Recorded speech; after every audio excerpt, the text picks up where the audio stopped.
김은경의 생생경제. 안녕하세요. 김은경입니다.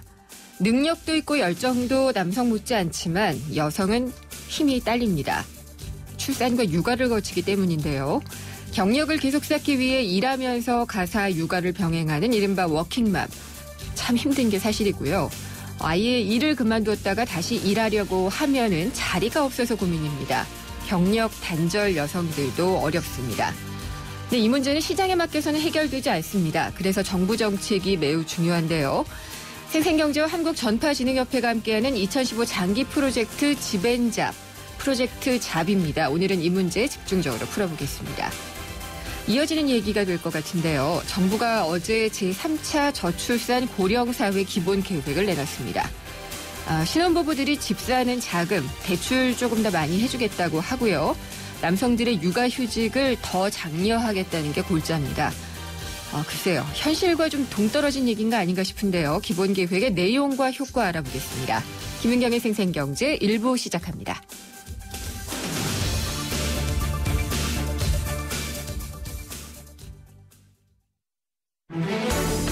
발빠르게 전하는 증시 마감 시황. 따끈따끈한 오늘의 증시 소식과 함께 심층 분석 시작합니다. 오늘의 증시 분석. 네, 오늘 증시 어떻게 마감됐을까요? SK증권 명동 PIB센터의 김춘석 부장 연결해 봅니다. 안녕하십니까? 네, 안녕하십니까? 네, 오늘은 시장이 어떻게 끝났나요? 하루 종일 좀 답답한 흐름이 이어져서 끝났는데요. 예. 다행히 양시장 다 플러스가 나서 끝났습니다. 거래소 시장 코스피 시장은 2030.27, 그러니까 플러스 0.01포인트 올랐고요. 코스닥 시장은 플러스 2.56, 0.38%가 오른 684로 끝났습니다. 네. 일단 양시장에서 좀 다른 모습을 보였는데 외국인들은 거래 시장 한 620억 정도 매수를 했고요. 코스닥 쪽에서는 110억 정도 팔았습니다. 매도를 했습니다. 개인 같은 경우는 거래소 시장은 430억 정도 매도를 하고 코스닥 시장은 270억 매수를 했고요. 예. 기관 오히려 양시장 다 매도하는 그런 모습을 보였습니다. 시장 전반적으로 중국 영향을 좀 받는 그런 모습을 좀 보였고요. 중국 시장이 아시는 것처럼 3분기 GDP가 좀 안 좋게 나왔지 않습니까? 근데 이게 안 좋은 건가요? 예상보다 좋았기 때문에 좀 긍정적인 건가요? 그러니까 이 부분을 예. 제대로 말씀해 주신 것 같은데요. 네. 수치는 안 좋은 거죠. 6.9% 성장률이었죠? 그러니까 전망치 6.8%였으니까 네. 전망치보다 0.1%포인트가 높았지만 중국이 올 1년 GDP 성장률 생각하고 있는 7%보다 밑으로 갔다는 그런 부분이 안 좋게 작용하는 그런 부분이라고 봐야 될 것 같습니다. 네. 그래서 중국 시장, 상하이 시장도 계속해서 플러스의 흐름을 보이다가 이 지수가 발표된 이후에 마이너스로 하락 전환하는 그런 모습을 보이고 있는 상황이고요. 그래서 일단 이 영향권 때문인지도 몰라도 우리 시장도 오후에 들어가지고 좀 하락폭이 좀 커지는 모습도 보였었거든요. 근데 장 마지막에 돌려서 일단 플러스 법 정도로 끝났습니다. 네. 그러면 혹시 중국 관련주들이요. 네. 좀 안 좋았어요, 오늘? 여러 가지 흐름이 좀 개별적인 흐름이 많이 나타나고 있어가지고요. 네. 그러니까 중국 관련 소비재라고 보통 말을 해야 되겠죠. 그러니까 중국 쪽에 진출을 선언했다거나 성공했다라는 그런 쪽, 그러니까 쌍방울 같은 이런 주식들은 네. 오히려 급등세를 보이는 모습도 보였었고요. 그래서 전반적인 흐름 자체가 안 좋다라고 보기는 좀 어려울 것 같은데 개별적인 종목 부분이고요. 네. 근데 이제 예를 들어서 저쪽 롯데케미칼 같은 경우라든지 또는 항공주들 같은 경우라든지 이런 쪽은 좀 안 좋은 흐름을 좀 보였거든요. 네. 그래서 일단 중국 시장 자체는 일단은 마이너스적인 요인은 보였지만 예전 같은 파괴력은 좀 없어졌다라고 볼 수도 있을 것 같고요. 그러니까 여러 가지 흐름을 좀 봐야 되겠지만 시장은 좀 여전히 좀 불투명한 안개 속에 있는 그런 모습을 보이고 있습니다. 네, 거의 횡보세에 가까운 것 같아가지고요. 네, 그렇습니다. 그러니까 환율 때문에도 지난주 후반쯤에서는 자동차주도 그렇고 별로 안 좋았잖아요. 네, 그렇습니다. 오늘은 어떤가요? 일단 오늘 같은 경우도 말씀드린 것처럼 이제 아까 좀 안 좋은 모습 보이긴 했는데 자동차 3사 같은 경우도 거의 이제 현대차 같은 경우는 보합으로 끝났고요. 기아차나 현대모비스 같은 경우는 플러스로 끝났거든요. 네. 그러니까 오늘 흐름 자체를 보게 되면 이렇게 어떤 일관된 흐름 자체는 좀 현재 없는 상태라고 볼 수 있을 것 같습니다. 예. 삼성전자라든가 SK하이닉스 같은 전기전자 두 쪽도 마이너스로 빠져가지고 또 그런 모습을 보이고 있는 부분이고요. 뭐 지난주까지도 강세를 보였던 뭐 철강 쪽도 약세로 돌아서는 모습을 보였고요.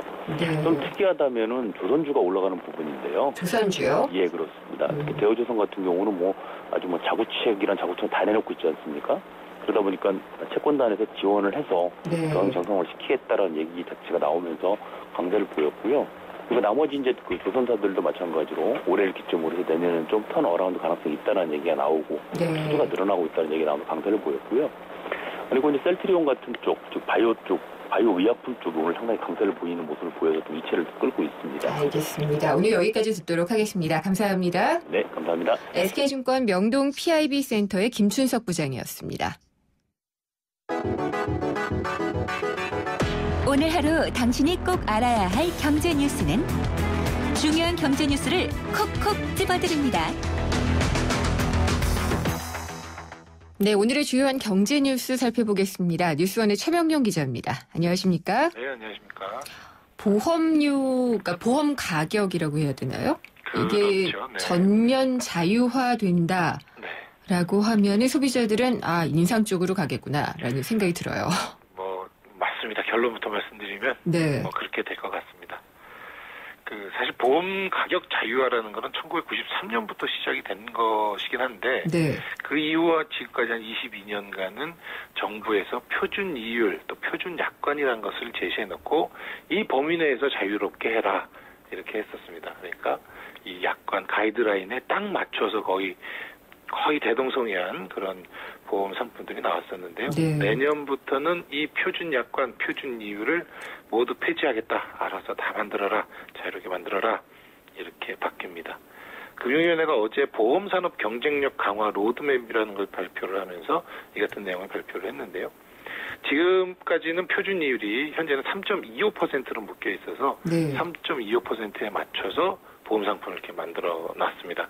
이거보다 3.2보다 낮은 3.0, 2.8로 만들면 보험료가 더 올라가기 때문에 보험사들은 요거 더 낮은 것으로 채택을 못하고 3.25로 이렇게 했었던 거죠. 네. 앞으로는 보험사들이 운영하고 있는 자산 운용 수익률에 맞춰서 보험료를 알아서 이렇게 책정하면 되는데 최근 기준금리 1%대에 있고 현재 운용 수익률 3% 내기가 굉장히 어렵거든요. 네. 앞으로 보험료는 오르는 게 기정사실이 될 것 같습니다. 그렇겠죠. 예. 근데 이렇게 되면은 소비자들은 좀 갑자기 벌판으로 나가는 것 같은 느낌도 좀 들 것 같아요. 보험사도 그렇습니다. 보험사도 그래요? 예. 이 발표가 난 다음에 어떻게 생각하냐 이랬더니 수능 시험을 학원 가서 열심히 문제풀이하고 공부를 해왔는데 네. 어느 순간 학원이 문 탁 닫고 참고서도 다 뺐고 이제 알아서 수능 공부해라. 이런 지경이다라고 얘기를 하더라고요.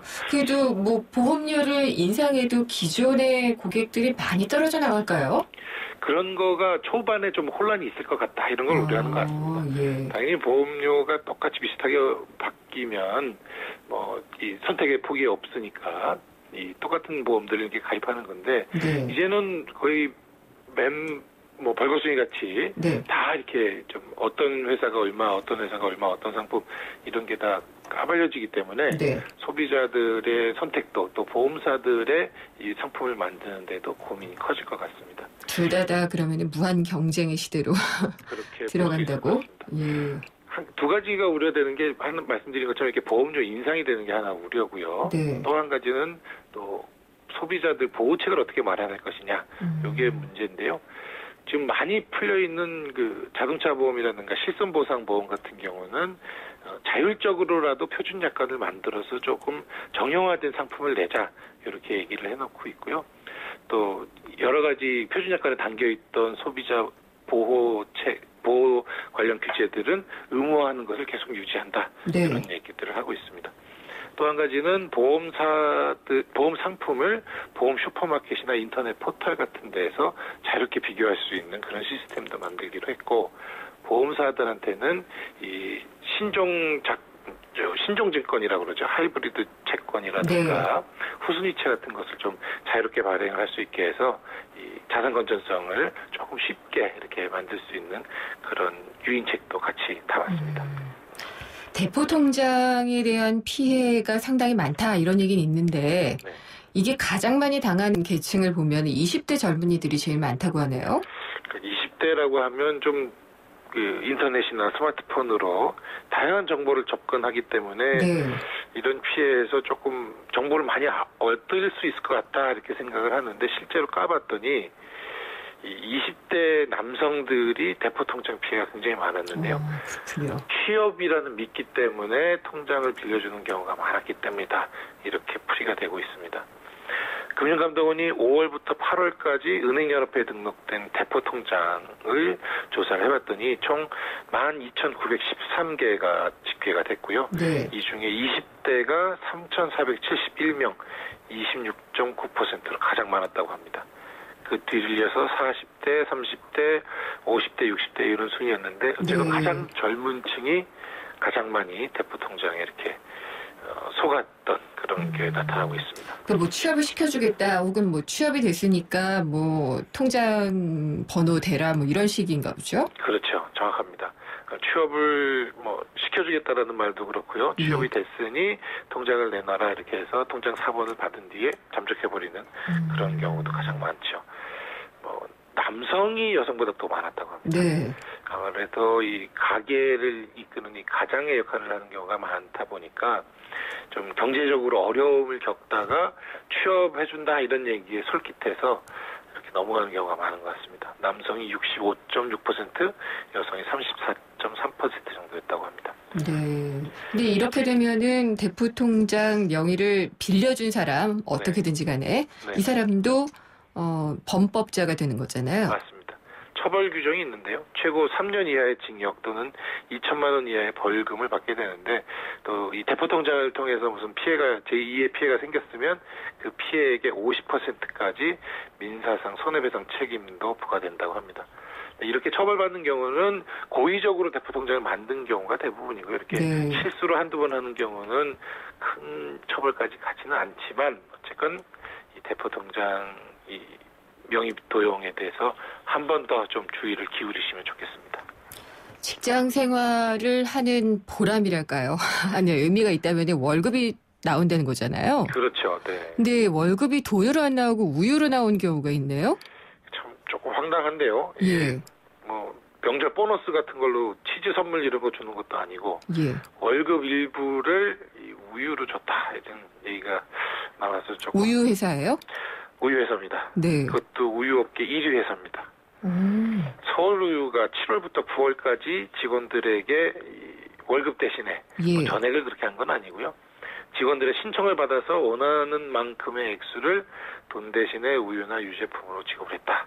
이런 얘기가 지금 돌고 있습니다. 근데 우유가 네, 하나에 그렇게 많은 가격이 들지는 않잖아요. 그렇죠. 근데 월급의 일부를 받았다고 하면 얼마나 되는지 궁금하네요. 일부 임원들은 200만 원까지도 했다고 하고요. 아이고. 일부 직원들은 뭐 10만 원에서 20만 원 정도 이 정도였다고는 하는데 직원들의 신청은 과연 강제적이었느냐? 네. 회사에서는 절대 강제적인 게 아니다. 예. 회사가 어렵다 보니 직원들이 자발적으로 신청을 했고 자발적인 동참에 의해서 이렇게 한 것이다. 라고 얘기를 하는데 잘 믿어지진 않습니다. 200만 원까지요? 네, 그렇습니다. 네. 이게 그 우유업계, 낙농업계가 최근에 굉장히 어렵다고는 하고 있거든요. 그렇죠. 이게. 공급이 좀 많이 과잉됐다라는 얘기는 들었어요. 그렇습니다. 그래서 소도 좀 도축한다는 얘기도 있고요. 예. 막 이렇긴 한데 특히 이 서울우유는 다른 그 경쟁사들은 뭐 커피라든가 다른 식음료로 또 이렇게 좀 분산이 돼 있는데 서울우유는 특히 우유하고 유제품에만 특화가 돼 있어서 이번 이 공급 과잉 사태에서 좀 제일 큰 피해를 좀 보고 있다고 합니다. 네. 그렇긴 하지만 월급을 우유로 주는 거는 정말 같은 월급쟁이 입장에서는 조금 네. 아닌 것 같습니다. 강제는 아니라고 해도 이렇게 하자라고 뭐 간부가 얘기를 하면 이거 안 따를 사람이 누가 있을까요? 그게 더 이 슬픈 월급쟁이들의 현실이겠죠. 예, 사장님은 난 짜장면 맘대로 시켜 라고 하면은 다 그냥 짜장면이잖아요. 네, 딱 그런 경우 같습니다. 블랙 프라이데이에 대해서 정부는 늘 효과가 있었다라고 계속 얘기를 하고 있는 것 같아요. 네, 그렇습니다. 이게 GDP하고 연관 지은 분석 결과가 나왔나요? 네, 다시 한번 말씀을 드리고 싶은데요. 어제 기획재정부하고 산업통상자원부가 블랙 프라이데이의 경제적 효과 분석이라는 것을 발표를 했는데 민간 소비 증감률이 0.2%포인트 올랐다고 하고요. 네. 이게 GDP 성장률로 넘어가면 0.1%포인트 정도 상승했을 것이다. 이렇게 분석을 내렸습니다. 참여업체가 약 22개 정도였다고 하는데요. 이들 업체의 매출이 작년보다 20% 정도 늘었고요. 이걸 숫자로 따지면 7,194억 원 정도입니다. 네. 이 중에 3대 백화점 매출 증가액만 2,669억 원, 약 24% 정도 상승했다고 합니다.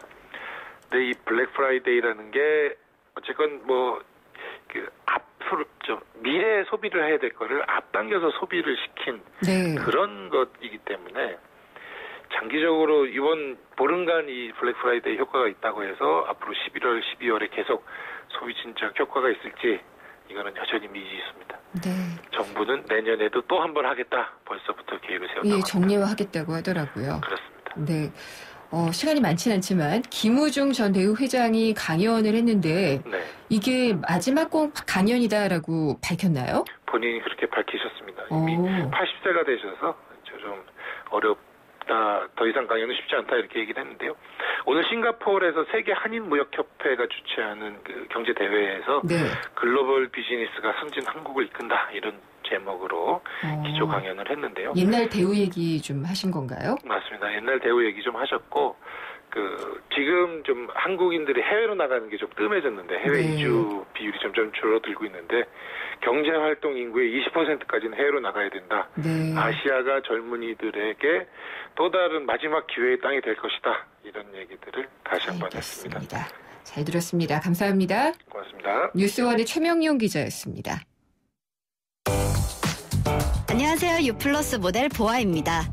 최신 영화 미드부터 인터넷 강의와 맛집까지 보고 싶은 비디오를 검색하면 카테고리별로 보기 쉽게 정리해주는 국내 최초 LTE 비디오 포털. 이제 보고 싶은 비디오 마음껏 즐기세요. 호주, 코알라만 떠올렸다면 호주TV 와일드 채널에 도전해보세요. 몬스터 악어에게 먹이 주기, 백상아리와 1대1 맞붙기. 이것은 호주에서 펼쳐지는 실제 상황. 내 마음속엔 호주가 온에어되고 있다. 호주 시드니 브리즈번 주 10일의 운항. Excellence in Flight, Korean Air. 이젠 밖에서도 보일러를 켜고 끈다고. 아니, 언제부터 보일러가 이렇게 똑똑해졌죠? 언제긴 경동나비인이 시작하고부터지?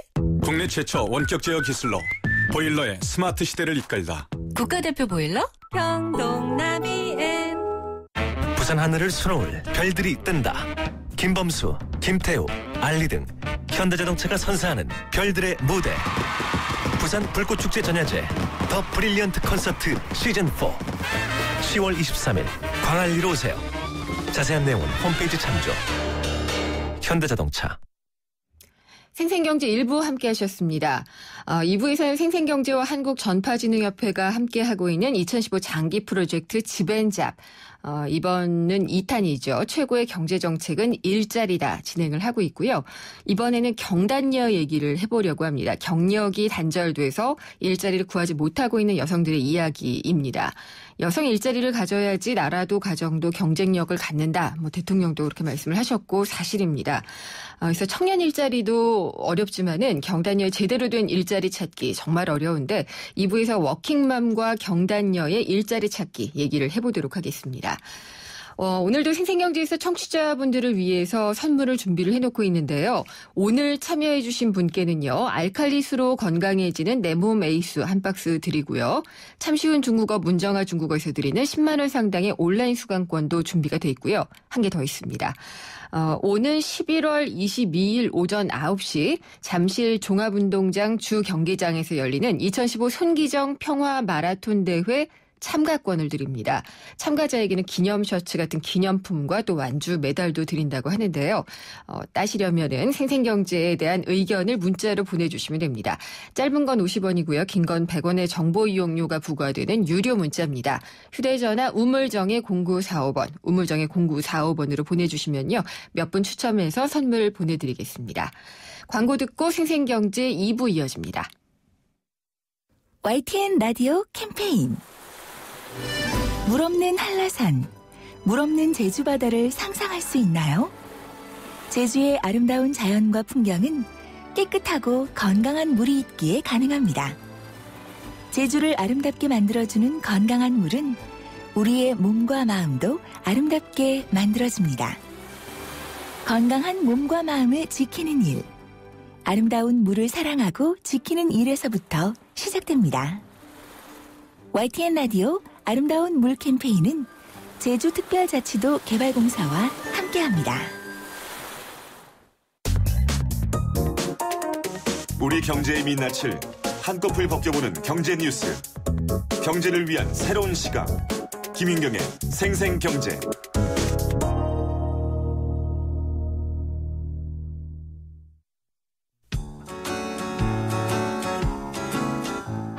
프로젝트 집앤잡 제2탄 최고의 경제정책은 일자리다.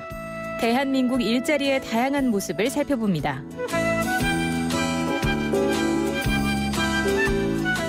집앤잡, 오늘은 서울에 있는 한 요리학원에 나와 있습니다. 하시면은 이런 종지가 있어요. 여기다가 이제 초고추장 담아서 제출하시면 되는데 학원에는 여기 없죠. 그래서 반찬 접시 조그만 데다가 그냥 담아서 제출하시면 돼요. 우선 한식조리 기능사 자격증 학원 관계자분의 말씀 먼저 들어보도록 하겠습니다. 우선은 이 한식조리 기능사 자격증이 정확히 어떤 자격증인지 좀 알 수 있을까요? 한식조리사 자격증은 지금 국가공인 자격증으로 자격증에는 필기와 실기 이 두 가지 부류로 진행을 하는데 필기 부분을 따고 나면 이제 실기를 보게 되는 한식 메뉴가 주된 메뉴가 되는 과정입니다. 진학반 형성을 하고 있고 이제 중장년층 퇴직을 임하시는 분들이 이제 회사에서 지원을 받아서 많이 들으시는 편이고 취업을 원하시는 분들 이렇게 이제 여러분들이 이제 재취업을 위해서 다니시는 분들도 많이 있으십니다. 중장년층의 비율은 몇 %나 이렇게 좀 많이 찾아오신다고 볼 수가 있는 거예요? 최근 1, 2년 사이에서는 30% 정도 되셨다면 지금은 50%에서 60%까지 올라오셨다 보시면 돼요. 건강식 위주나 아니면 이제 저염식, 한식에 대한 내용들 여러 가지 전문적인 내용들도 많이 접하고 싶어 하셔서 찾아오시는 분들이 많이 있으신 것 같아요. 현재 자격증은 많은 기간을 두진 않고요. 필기, 실기를 병행하셨을 때 거의 5주 과정 정도 이 정도 드는데 비용은 거의 40만 원에서 45만 원 정도 사이라고 보시면 되고요. 그러면 이 한식조리사 자격증 언제부터 이렇게 준비를 하고 계셨던 거예요? 저는 9월 초 봉지채 물만 넣고 끓이면 되는 이런 음식만 해먹다 보니까 가끔 TV 보면 요리 프로가 요즘은 많이 나오더라고요. 그래서 한두 가지 정도는 자신감 있게 할 수 있는 요리가 있었으면 좋겠다 싶어서 시작을 했어요. 라이센스가 좀 있으면은 나중에 노년을 위해서 작은 준비라고 할까? 내년에 50이 돼요. 처음에 안에서 이렇게 조리실에서 조리하시는 거 보시고 해볼만 하겠다 해서 도전을 한 거예요. 네, 지금까지 YTN 생생경제와 한국전파진흥협회가 함께하는 2015 프로젝트 집앤잡 중장년층에 따는 자격증 한식조리 기능사에 대해 알아봤습니다.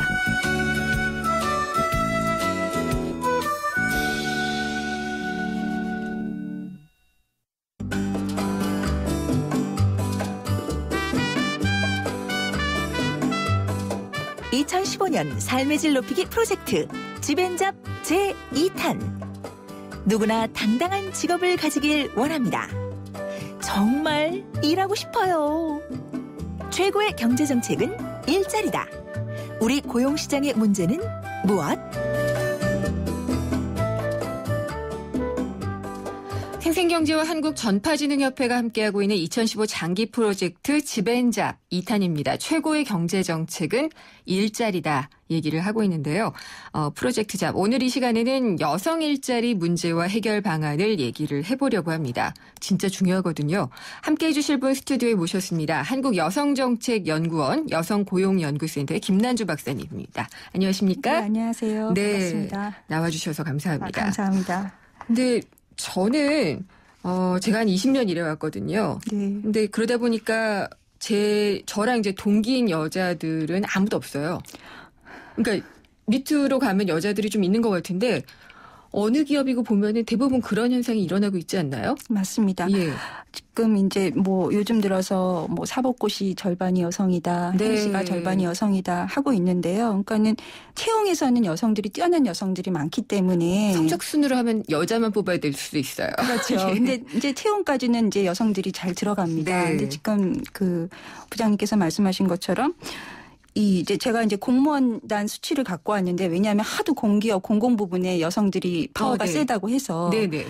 2014년 기준으로 행정고시 합격자 중 여성 비율이 이제 36.9%거든요. 그래도 이제 10명 중 거의 뭐 4명 가까이 그렇게 된다고 하는데 이게 지금 말씀하신 것처럼 고위공무원단 여성 비율로 가게 되면 2014년 기준으로 4.5%에 불과합니다. 그러니까는 고위 공무원단이라고 했을 때는 국장급 상급 이상의 그 직급을 말하는 거거든요. 그러니까는 그 많던 여성들이 그러니까는 이제 그 14년 정도의 고위공무원이 되려면 한 몇 년 정도의 인력이 누적이 되어야 되잖아요. 네. 제가 이제 2004년 통계도 갖고 왔는데요. 2004년 그 행정고시 여성 비율이 34.0%입니다. 네. 그러면 그분들이 10년 후에는 뭐 어딘가에는 있어야 될 텐데 어쨌든 14년 기준으로 고위공무원단 상급 이상 여성 고위공무원단은 4.5%에 불과하다. 이것은 뭐냐면 여성 지금 이제 이 프로의 화두이시기도 한 경력 단절이 이루어진다고 하는 것이죠. 그거는 그렇죠. 민간 기업도 마찬가지고요. 저희 연구원에서 이제 여성관리자 패널 조사라는 그 연구를 수행하고 있는데요. 대리급, 과장급, 부장급 저희가 그렇게 이제 직급별로 보게 되는데요. 대리급은 그래도 사원에서 시작해서 4, 5년 정도 버텨서 여성들이 대리급까지는 갑니다. 가죠. 근데 대리급에서 과장급으로 가면 비율이 현격히 떨어집니다. 이거는 어떤 것을 의미하냐면 4, 5년을 버티다가 그 시기에 결혼, 임신, 출산, 육아가 맞닥뜨려지게 되면 워킹맘으로서 도저히 일가정 양립이 안 되니까 여성들이 일자리를 포기하게 되는 거죠. 그러니까는 기업은 그럽니다. 승진시키려고 해도 여성 풀이 없다. 근데 그것이 여성의 잘못일까요? 라는 생각을 해봤을 때는 사회 구조적으로 왜 많은 여성들이 그렇게 힘들게 공부해서 노력해서 들어간 직장을 그만둬야 될까? 이것은 개인의 여성의 문제로 국한해서는 안 될 것 같고요. 사회가 풀어가야 될 거라고 생각을 합니다. 그렇죠. 저도 그 말씀 드리고 싶었어요. 출산, 육아 그리고 이제 육아라는 게 어린아이를 보는 것만이 아닌데 남성들은 대부분 그런 식으로 생각을 하죠. 어느 정도 크면 나올 수 있는 거 아니야? 근데 그때 돼서 정규직 일자리를 찾으려고 하면은 어느 곳에도 없어요. 그러니까는 이제 경력단절 여성을 바라보실 때 이거는 경력단절이라는 단어가 우리나라에서는 여성에게 빈번하기 때문에 여성에게 국한되는 것 같지만 남성도 여성처럼 7, 8년 경력단절이 돼서 다시 재취업을 하려고 했을 때는 여성과 같은 문제에 맞닥뜨리게 됩니다. 또 어떻게 보면 왜 경력단절 여성들이 좋은 일자리에 못 가냐고 라고 말씀을 하시는데 그건 또 현실이 또 그렇지가 않죠. 지금 청년 실업이 문제잖아요. 기업의 입장에서는 청년층들 젊은 청년층들이 있는데 7, 8년 경력이 마모된 여성들을 쓸 유인이 없는 것이죠. 경력이 마모라고 표현을 하시니까 가슴이 아픈데요. 그러니까는 무엇이 중요하냐면 여성이 정말 나는 아이를 키우는 게 좋아라고 하는 여성들까지도 저희가 경력 유지를 시킬 필요는 없겠지만 지금 사회 구조적인 봤을 때는 여성들이 임신, 출산, 육아가 오롯이 여성들에게 그게 지워지기 때문에 여성들이 많이 경력이 단절되기 때문에 그것을 우리가 같이 풀어줘야 된다는 것인데요. 제가 이제 요새 이제 재밌는 출산 휴가는 법으로 보장되어 있는 것이잖아요. 근데 이제 이거를 이제 요즘 이제 이 정부 들어서 여성 고용률을 올려야 되는 것이 굉장히 중요하다는 것을 알고 그러면 어디를 우리가 그 정책을 밀어줘야 했을 때 모성보호다.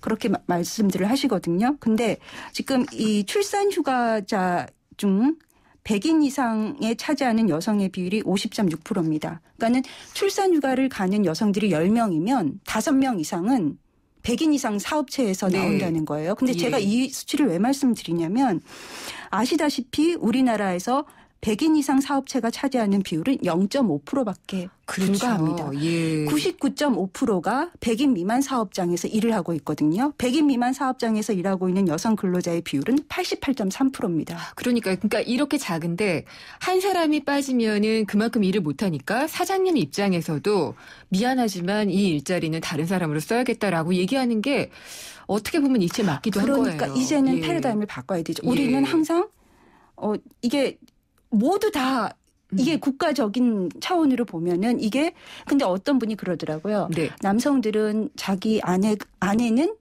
빨리 집에 가서 아이를 돌보기를 원하지만 네. 동료 워킹맘은 야근하기를 바란다. 맞아요. 이게 정말 맞아요. 어긋나는 예. 시선이거든요. 네. 좀 불편할 수도 있는 거죠. 근데 그거를 경험해 보지 않았기 때문에 그냥 여성들을 보면 비용으로 보고 그렇죠. 그러니까는 한마디 말은 상처를 받을 수 있잖아요. 뭐 그럼요. 결혼했다 그러면 어머 이제 그만 회사 그만두겠네. 뭐 이런 식의 그 제가 이제 작년에 그 FGI를 그 해봤을 때 그렇게 말하는 것을 면접을 했을 때 그러니까 출산휴가 안 가면 국가에서 벌금 물이는 굉장히 강제 조항이거든요. 네. 근데 여성들 스스로 임신 중에 회사를 그만두게 되는 거예요. 그거는 어디로 봐서도 회사 강제한 것은 아니지만 분위기가 강요를 하죠. 야근을 많이 시킨다거나 뭐 사실 그 법에는 여성들이 임신 출산기에 배치 전환을 요구할 수 있거든요. 그렇죠. 그러니까 하여간 제가 봤을 때 아직까지는 우리나라가 제도는 정말로 좋은데 이제는 이 제도를 그 사회에 안착시키는 게 중요하다라고 했을 때는 우리가 경험해보지 못한 것이기 때문에 조금 좀 불편하더라도 그것을 좀 경험해보면 알겠습니다. 네. 경험해보고 이제는 좀 시급하게 도입을 해야 되지 않나. 맞습니다. 이런 인식의 변화를 해야 되지 않나라는 생각이 드는데 이 정부가 내놓은 게 시간제 일자리예요. 시간 선택제 일자리라는 네, 건데 물론 취지는 좋고 그 정해진 시간 동안만 일하고 집에 가서 아이도 보고 가사를 하고 이런 건 좋은데 풀타임으로 일하고 싶은 사람은 어떡하지? 전 이런 생각이 들더라고요. 그렇죠. 예. 그래서 사실 근데 이제 이 정부가 2013년 여름부터 시간제 일자리를 시간 선택제 일자리라는 말로 해서 이제 정규직에 준하는 일자리라고 이렇게 하셨는데요.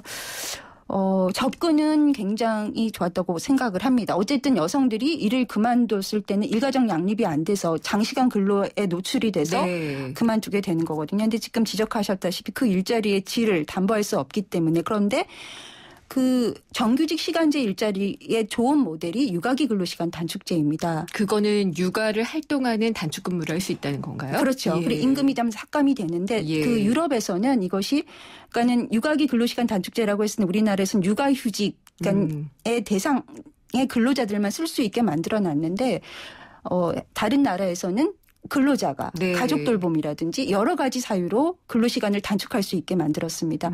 그러니까 이것도 마찬가지죠. 기업의 입장에서는 우리나라 그 능력 좋은 비정규직 일자리가 너무나 많잖아요. 전일제 비정규직 일자리가 인력들이 있는데 정규직에 준하는 시간제 일자리를 쓸 유인이 기업에서는 없는 거죠.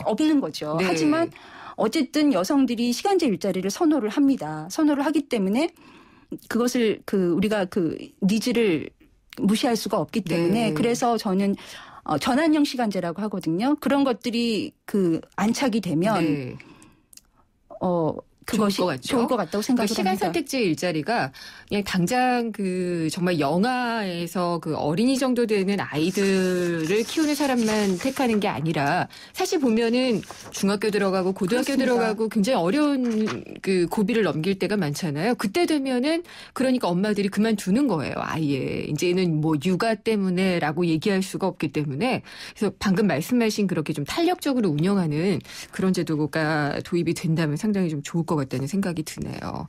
근데 이제 고학력자 비율이 상당히 많거든요. 그렇습니다. 그래서 그런 분들 경우에는 시간 선택제 일자리 중에서 내가 하고 싶은 일을 못 고를 수도 있어요. 당연합니다. 그러니까는 지금 이제 어쨌든 여성들이 7, 8년 경력이 됐다가 나올 때는 정말 생계를 위해서 어쩔 수 없이 일을 나오게 되는 경우도 있는데요. 2013년 여성가족부에서 경력단절 여성 실태조사라는 것을 했는데요. 그때 고학력 여성들이 재취업할 때 중요하게 생각했던 것들이 대졸 이상인 경우는요. 자신의 적성이 중요하다고 생각을 했습니다. 하지만 이제 이게 학력으로 그러니까 전문 대졸이나 고졸이나 중졸로 가면 이 비율이 낮아지는 건데 그것은 무엇을 의미하냐면 고학력자들은 그래도 내가 7, 8년 경력이 단절돼서 다시 나오지만 나의 경력을 살리고 싶다. 그렇죠. 적성이 보장되지 않으면 내가 일자리를 그렇게 포기할 수도 있다. 이런 뜻이거든요. 그러니까 그렇습니다. 네. 그래서 그런 경우에는 저는 외국의 경우에서 봤어요. 그러니까 유명한 뭐 이제 글로벌 컨설팅사 같은 경우에는 이 컨설턴트로 일하다가 육아나 뭐 출산 육아 때문에 그만뒀던 사람을 아예 그 회사에서 다시 뽑는 거죠. 그러면은 그 회사에 대해서도 잘 알고 있고 경력도 이곳에서 쌓였기 때문에 사실 로열티가 더 높아지잖아요. 회사에 당연합니다. 대한. 예. 네. 그런 것들을 생각을 잘 안 하는 것 같아요. 그러니까 이제 예. 그 2014년에 시간 선택제 일자리가 나왔을 때 뭐 CJ라든가 신세계, 뭐 네. SK 포스코가 이제 다투어서 시간 선택제 일자리에 채용을 했었는데 네. 지금 그냥 새로운 신규 일자리였던 거죠. 그렇죠. 차라리 예. 그 회사에서 적을 두었던 예. 여성들을 대상으로 했으면 더 잘 화합을 좋았을 했을 텐데 그래서 예. 그렇게 이제 정규직 시간 선택제를 일자리로 왔을 때 기존의 풀타임 정규직 여성들하고의 또 네. 갈등도 있을 수 있는 거거든요. 근데 그렇죠. 그분들이 전직 우리 회사의 선배라든가 우리 회사 출신이라고 한다면 더 화합이 잘 될 거라고 생각을 합니다. 그러니까 그런 기업에게는 세제 혜택을 좀 파격적으로 주거나 인센티브를 주는 게 좋지 않을까요? 그런다면은 기업의 입장에서도 아 그래 이러면은 뭐 우리 회사에서 일했던 사람을 다시 뽑는 게 낫지 않겠어라고 생각하지 근데 않을까요? 저는 그게 예. 이제 대기업은요. 네. 이제 보면은 여가부에서 이제 굉장히 여러 가지 사업들을 하는데 대기업은 인력의 중요성을 알았고요. 여성 네. 인재가 중요하다는 걸 알았기 때문에 인센티브를 하지 않아도. 하지 않아도 일가정 자발적으로. 양립 제도를 굉장히 하는데요. 네. 지금 말씀하신 거는 아까 말했던 99.5%를 차지하는 100인 미만 사업장에 대해서 저희가 정책을 그렇군요.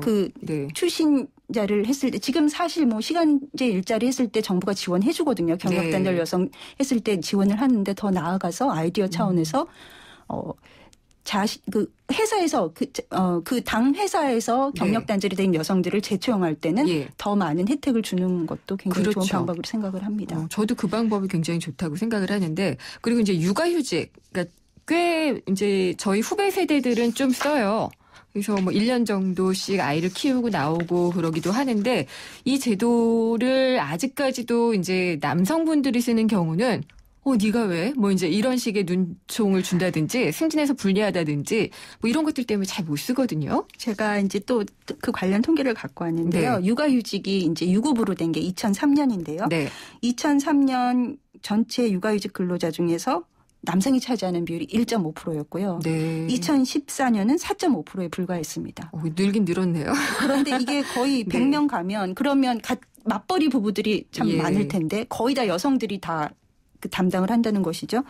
근데 이제 그 작년 들어서 아빠에다를 도입을 하고 네. 육아휴직에 대해서 남녀 편견 없이 할 것을 정부가 굉장히 여러 매체에서 강조를 하잖아요. 그래서 올해 상반기 처음으로 5%대에 진입을 했다고 합니다. 네. 그러니까는 이게 인식의 문제였던 거죠. 너무나 우리는 제도를 만들어 놓고 현장에서 작동하기를 그냥 바랬었는데 네. 우리나라의 시스템이라는 게 육아하는 여성이라는 예. 게 너무나 오래 내려왔던 것들인데 맞아요. 이거를 좀 그 가족 속속들이 우리가 다 바꿀 수는 없겠지만 사회 전반적인 분위기가 이렇게 되니까 안 될 것 같았던 네. 5%대 진입이 올해 상반기에 됐다고 합니다. 그러니까요. 사회적인 인식 변화가 굉장히 중요하고요. 중요합니다. 그중에서도 기업 문화가 바뀌어야지 되는 것 같아요. 근데 그러려면은 저는 여성 간부들도 좀 많아야 되고 맞습니다. 유리천장이 좀 없어져야 되는데 대부분 여성들이 예전에 많이 올라갔던 분들을 보면은요. 본인이 남성이라고 생각하시는 경우가 많아요. 그래서 그 여성들에게 더 혜택을 주는 것을 꺼려하시는 분들도 있고 그래요. 그렇죠. 네. 왜냐하면 불이익을 당할까 봐. 근데 네. 불이익을 당할까 봐. 네. 그래서 지금 유리천장을 말씀을 하셨는데요. 예. 지금 이제 저희가 뭐 이코노미스트지에서 발표하는 거 작년에도 27위 조사하면 27개국에서 27위고 거의 하위권이죠. 올해 예. 28위 했는데 또 28위고 이렇잖아요. 아, 그래요? 근데 이제 그러니까는 국가가 늘어나도 우리나라가 하위를 차지하는 것은 그대로이거든요. 근데 네. 여기서 이제 제일 중요한 지표가 뭐냐면 고위직 지표하고 기업 이사의 여성 비율입니다. 네. 이런 것들인데 아직 극소수죠. 예, 그래서 그러니까는 지금 저보다 위에 세대의 훌륭한 여성분들은 그분들은 뭐 남성 여성이 아니더라도 그분 네. 자체가 너무나 훌륭한 분들이고 근데 모든 사람들이 다 그렇게 훌륭한 능력을 갖고 있는 것은 않죠. 아니죠. 예. 좀 도와주고 끌어주고 멘토를 해주고 해야 되니까 이제는 그래도 이제 그 여성의 그 전반적으로 채용을 여성들이 많이 되기 때문에 저는 부장급 이상, 그러니까 어느 정도 고위직에 있는 여성들은 남성들보다 네. 더 책임감을 갖고 이게 나만의 네. 것은 아니다. 왜냐하면 근데 그것이 또 되면 자신의 자녀들한테까지도 다 그렇죠. 이어지는 거거든요. 예. 그래서 역할이 크다고 생각을 합니다. 약간의 인해 전술이랄까요? 그렇습니다. 네. 미래는 좀 많아야 되지 않나 이런 생각을 해보고 해외 같은 경우에는 그러면 이렇게 경력 단절된 여성들을 채용하는 경우에 대해서 좀 많이 혜택을 주고 그런가요? 해외에 있는 경력 단절이라는 용어 자체가 없나요? 없죠. 경력 유지죠. 경력 유지인데 네. 그 경력 유지를 잘할 수 있도록 제도들을 다 만들어서 하는 것이죠. 근데 이제 독일 같은 경우가 이제 약간 그 미니잡이라고 해서 네, 시간제 일자리를 해서 약간 쪼갠 거죠. 네, 쪼개서 그렇더라도 거기서 뭐 경력 단절 여성을 타깃으로 해서 미니잡을 만든 것은 아니라 여성들이 일가정 양립을 잘해주기 위해서 네. 미니잡을 만들어서 최근 뭐 10년 동안 굉장히 높은 고용률 상승을 보였습니다. 선진국 중에서는요. 그리고 일자리도 그렇지만은 지금은 직장이 다 여유가 없지만 어린이집을 직장에다 만들거나 뭐 이렇게 육아를 도와주는 제도를 좀 많이 만드는 것도 도움이 되지 않을까요? 당연합니다. 뭐 프랑스에서는 다 아시다시피 아이만 낳아라. 네. 아이는 국가가 책임지겠다 하고 하시잖아요. 하는데 지금 이제 우리나라는 뭐 직장 보육시설을 하는 게 500인 이상 아까 네. 말씀드렸죠. 대기업만 가능해요. 99.5%가 다 100인 미만이에요. 예. 그리고 여성 근로자가 300인 이상 있을 경우 거기는 굉장히 큰 직장인데 그렇죠. 또 이제 마침 이제 정부가 작년부터 모니터링에 되게 방점을 두고 중소기업에 이제 일가정 양립을 지원한다고 해서 최근 발표된 자료에 의하면 직장 보육 시설을 대기업에만 짓도록 하는 것이 아니라 중소기업에 짓도록 지원을 하겠다 이런 발표들을 하여서 괜찮습니다. 근데 이제 워킹맘들이 이것을 자신의 문제로만 돌릴 것이 아니라 이거 이어지는 문제로 해서 당당히 요구를 하고 하는 것이 필요할 것 같습니다. 맞아요. 그러니까 내 딸의 문제라고 생각하면 가만히 있을 수 없거든요. 네. 그렇죠. 그러니까는 이제 내 딸의 문제라고 생각을 하고 나는 딸을 낳지 말아야지. 그렇게 되는 것이죠. 아유, 그러면 안 되죠. 예. 여성의 일자리 문제는 방향은 잘 가고 있는 것 같은데 어쨌든 속도를 좀 내는 것이 좀 필요하다는 생각이 들었고요. 오늘 오랜 시간 동안 말씀 감사합니다. 한국여성정책연구원 여성고용연구센터의 김난주 박사와 함께 2015 장기 프로젝트 집앤잡 제2탄 최고의 경제정책은 일자리다. 6번째로 여성 일자리 문제 짚어봤습니다. 사장님들은 고민이 많다. 우리 가게 와이파이 설치해야 하는데 카드 결제기는 어떡하지? CCTV도 달아야 하는데 올레비즈 성공팩에 맡기세요. 사업에 필요한 IT 서비스를 한 번에 거기에 휴대폰 통신비 할인까지 올레비즈 성공팩 문의 1588-0114 올레.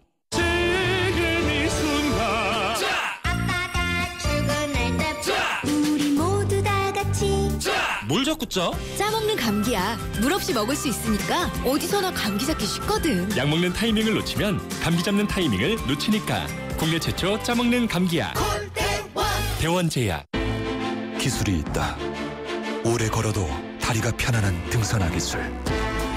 혁신이 있다. 스마트폰으로 자켓의 온도를 조절하는 아웃도어의 혁신. 앞선 기술력으로 글로벌 넘버원을 향해 히말라얀 오리지널 블랙약. 한국GM 한국능률협회 컨설팅 선정 2015년 한국산업의 고객 만족도 조사 경영승용차 부문 1위 기념 고객 감사 혜택 월 19만 3천 원으로 더 넥스트 스파크의 오너가 되세요. 지금이 당신이 꿈꾸던 기회. 10월 한 달간 LSMT 모델 4.9% 60개월 할부 기준 홈페이지 참조. Chevrolet, find new roads. 도시를 떠나지 않아도 오롯이 나만의 시간, 나만의 여유를 찾는다. 나는 테라스에 산다. 개통예정 운양역 앞에 오는 한강신도시 대규모 테라스타운 운양역 한신휴 더 테라스 10월 오픈 예정 1800-8169 한신공영. 드디어 운정신도시에 푸르지오가 들어섭니다. 프리미엄 아울렛 두 곳에 LCD 산업단지 운정고라니 탁월한 입지 아닌가요? 1956세대 대단지에 쾌적한 환경까지 올가을 푸르지오가 홈런을 날립니다. 운정신도시 센트럴 푸르지오 10월 오픈 1600-0744 푸르지오 대우건설. 트랙스타 시작. 국민 모두 함께 하나 둘 셋 넷 21번 크게 마시고 가슴을 활짝 펴세요. 한 걸음 두 걸음 국민 모두 함께 걸어가요. 지금까지의 아웃도어를 넘다. 대한민국 국민이라면 스타, 트랙스타. 이젠 밖에서도 보일러를 켜고 끈다고. 아니, 언제부터 보일러가 이렇게 똑똑해졌죠? 언제긴 경동나비인이 시작하고부터지? 국내 최초 원격 제어 기술로 보일러의 스마트 시대를 이끌다. 국가대표 보일러? 경동나비엔. 부산 하늘을 수놓을 별들이 뜬다. 김범수, 김태우, 알리 등 현대자동차가 선사하는 별들의 무대. 부산 불꽃축제 전야제 더 브릴리언트 콘서트 시즌4 10월 23일 광안리로 오세요. 자세한 내용은 홈페이지 참조. 현대자동차. 김윤경의 생생경제 2부 포스코 그리고 마지막 안주 숙취해소 캔디 키스립과 함께했습니다. 4시 뉴스 듣고요. 생생경제 3부에서 만나 뵙겠습니다.